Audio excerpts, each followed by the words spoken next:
Hello everybody and welcome to day 1 of the Volkum Challenge. So what's the Volkum Challenge, you ask? Well, the rules are simple. You start out at Port Olisar, take your time, gather your wits about you, make all of the purchases you need, and choose a ship that you're going to feel nice and comfortable with. Because once you've taken off, you're never coming back. There are 2 ways to fail the challenge.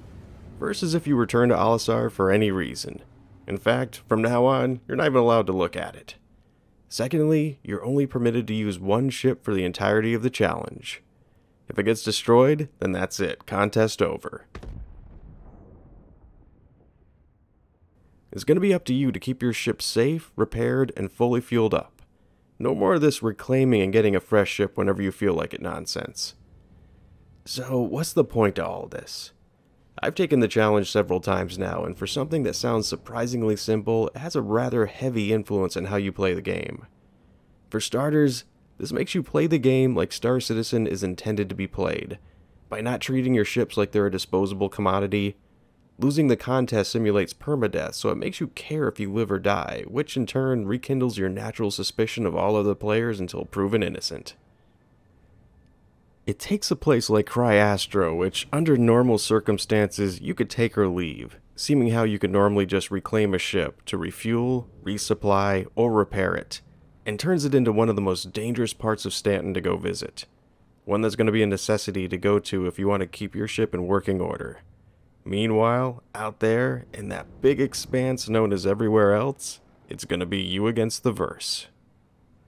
Most people who've tried this challenge ended up getting a surprising look into just how little they've cared about losing a ship or getting killed up till now, and how much of their gameplay style reflected that.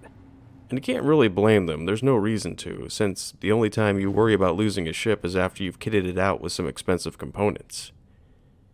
The Volkum Challenge was originally intended to be a personal contest where you challenged yourself to stay away from Olisar for as long a period of time as you could, and it really just started to evolve from there.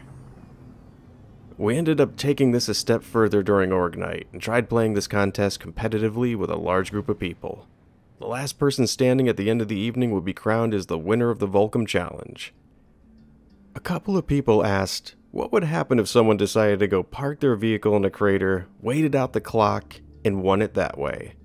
Now, although that didn't technically violate any rules, it definitely was in violation of the spirit of the challenge. So to keep this from happening, a new rule was established. At the end of the game session, the remaining contestants would compare how much UEC they've made during the challenge, and whoever had earned the most, wins. I like this little addendum, since it puts a fire under people's butts to go do something. People were dropping like flies at a surprising rate during the preliminaries, and then later on, people started teaming up, dumping their ships and crewing up with one another. Anyone who lost their ship had also lost their chances to win, but that didn't prevent them from trying to help somebody else. This has honestly been one of the most fun, self-constructed game modes that I've ever tried, and if you don't believe me, then try it for yourself, and see how long you can survive the Volkum Challenge for. Go it alone, take a crew along with you for the journey, or try and go up against a group of other players. It works equally as well for all of these instances. I also wanted to take this opportunity to give a special shout out to all of my patrons. You guys are the best. I'd be making videos once a week instead of every other day if it wasn't for you. And thank you so much for your help and for your patience with me while I'm in the process of revamping my Patreon channel. I'm Law of the West, and hopefully this is going to be the last time I see Olisar for a good long time, because I'm heading off to take the challenge for myself. Thanks for tuning in, and take care.